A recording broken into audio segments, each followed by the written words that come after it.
सावित्री 2 बेटों की माँ थी। उसे इस बात पर बड़ा घमंड था। वो मानती थी कि बेटे घर की शान होते हैं। ये ले सावित्री, मिठाई खा, मेरे यहाँ पोती पैदा हुई है। ये सुनते ही सावित्री मुंह बना के कहती है, अरे तू तो लुट गई, बर्बाद हो गई, तेरे यहाँ लड़की पैदा हो गई। अरे तू ऐसा क्यों कह रही है? मैं तो बहुत खुश हूँ। अरे जब तेरी पोती के पीछे तुझे खर्चे पर खर्चे करने पड़ेंगे ना, तब ये तेरी सारी खुशी गम में बदल जाएगी। पहले लड़की की पढ़ाई लिखाई का खर्चा, फिर उसकी शादी का खर्चा। अरे आजकल की शादियाँ कितनी महंगी हो गई है। गहने बनाओ, लाखों रुपए पानी की तरह बह जाते हैं। लड़कियाँ तो सिर्फ खर्चा करवाने के लिए ही पैदा होती हैं। इस तरह लड़कियों के प्रति अपने विचार व्यक्त करते हुए सावित्री ममता को लंबा चौड़ा भाषण देके चली जाती है। अब तो आप लोग इस कहानी में सावित्री देवी का पात्र अच्छी तरह समझ ही गए होंगे। कुछ समय बाद सावित्री की बड़ी बहू भी एक लड़की को जन्म देती है। फिर क्या था, सावित्री पूरा आसमान सर पर उठा लेती है। हे भगवान, ये तू मुझसे किस जन्म का बदला ले रहा है? अरे मैं तो मंदिर में रोज आकर तुझसे कहती तो थी कि मुझे एक पोता चाहिए, और तूने मुझे पोती दे दी। इतनी मिठाइयाँ और प्रसाद चढ़ाने का क्या फायदा हुआ? तभी सावित्री की बहू निशा कहती है, क्या माँ जी, आप भी इतनी सी बात पर नाराज हो गई हैं? देखिए तो आपकी पोती कितनी सुंदर है, बिल्कुल आप पर गई है। अरे चुप कर, तुझे 9 महीने इतने महंगे महंगे काजू बादाम फल फ्रूट खिलाने का फायदा क्या हुआ? मेरे तो सारे पैसे बर्बाद हो गए।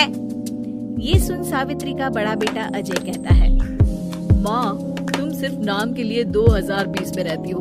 असल में तुम्हारा दिमाग सैकड़ों साल पुरानी सोच रखता है। आज के जमाने में लड़का और लड़की में कौन फर्क करता है? मैं तो बहुत खुश हूँ कि भगवान ने मुझे लक्ष्मी के रूप में बेटी दी है। लेकिन सावित्री पर अजय की बातों का कोई असर नहीं होता। नालायक, अपनी पत्नी की जबान बोल रहा है। मेरा बड़ा बेटा तो हाथ से गया। लेकिन सावित्री देवी हार मानने वाली नहीं थी। वो पोते की चाह में अपने छोटे बेटे विजय की शादी करवा देती है। कुछ समय बाद आखिरकार वो दिन आ ही जाता है जब सावित्री की छोटी बहू गर्भवती हो जाती है। सावित्री इतनी खुश हो जाती है कि वो बच्चे के जन्म से पहले ही सारे मोहल्ले में ढिंढोरा पीटने लगती है। ये क्या सावित्री, तू तो पोते के जन्म से पहले ही मिठाई बांट रही है। पहले पोता पैदा तो होने दे, और फिर क्या पता अगर पोते की जगह पोती पैदा हो गई तो। ये सुन सावित्री चिढ़ जाती है। अरे अपनी काली जबान मत चला, मेरी मिठाई खा के मेरा ही बुरा सोच रही है। बड़ी आई, ला मेरी मिठाई वापस कर। देख लेना, इस बार मेरे यहाँ पोता पैदा होगा, पोता। लेकिन ठीक इसका उल्टा होता है। सावित्री की छोटी बहू भी एक लड़की को जन्म देती है। सावित्री फिर से रोना धोना शुरू कर देती है और अपनी छोटी बहू को कोसते हुए भला बुरा कहने लगती है। देखते ही देखते ये सावित्री की रोज की आदत हो जाती है। एक दिन उसकी इस आदत से परेशान होकर विजय अपने भाई अजय से कहता है, भैया, माँ खुद एक औरत होकर हमारी बेटियों को पसंद नहीं करती, उल्टा उन्हें रोज कोसती रहती है। मुझे माँ की ये आदत बिल्कुल पसंद नहीं आती। अरे तू ठीक कहता है, मैं भी अब माँ से तंग आ गया हूँ। अच्छा, तो अब तुम दोनों इस तरह पीठ पीछे मेरी बुराई भी करने लग गए हो? नहीं माँ, हम चाहते हैं कि घर में शांति बनी रहे। हमें हमारी बेटियाँ बहुत प्यारी है। मैं नहीं चाहता कि वे तुम्हारे ताने सुन सुन कर बड़ी हो, और इसीलिए हम दोनों ये घर छोड़कर चले जाएंगे। हाँ माँ, मैं भैया की बात से सहमत हूँ। जब तुम इस घर में अकेली रहोगी तब तुम्हें अपनों की कीमत का एहसास होगा। अपने दोनों बेटों के मुंह से अपनी माँ के लिए इतने कठोर शब्द सुन सावित्री भावुक और रुआंसी होकर कहती है, क्या सच में तुम दोनों मुझे इस घर में अकेली छोड़कर चले जाओगे?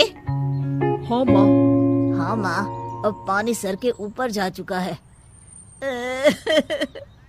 मैं तुम दोनों के बिना नहीं रह सकती। अपनी सास के आंसू देख अजय और विजय की पत्नी अपने पतियों से लड़ पड़ती है। अरे जिसे जाना है वो जाए, मैं माँ जी को छोड़कर कहीं नहीं जाने वाली। भाभी आप ये क्या कह रही हैं? वही जो तुम सुन रहे हो, दीदी बिल्कुल सही कह रही है। हम बेटियों के संस्कार हमें सिखाते हैं कि सास माँ समान नहीं बल्कि माँ ही होती है और उस माँ की जिंदगी भर सेवा की जाती है। बेटे अपना फर्ज भूल सकते हैं लेकिन बेटियां नहीं। आप दोनों शौक से जा सकते हैं। माँ जी, हम दोनों के रहते आपको किसी बात की फिक्र करने की जरूरत नहीं। फिर क्या था, सावित्री के ऊपर छाए बेटों के घमंड के बादल उसकी बेटी स्वरूप बहुओं के तेज के आगे आंसू के रूप में परिवर्तित होकर सावित्री की आंखों से बहने लगते हैं और वो उन दोनों को गले लगा लेती है। मैं जिंदगी भर बेटियों को खोजती रही, लेकिन आज तुम दोनों को देख मुझे समझ आ गया कि बड़े अभागे होते हैं वो लोग जिनके घर बेटियां नहीं होती।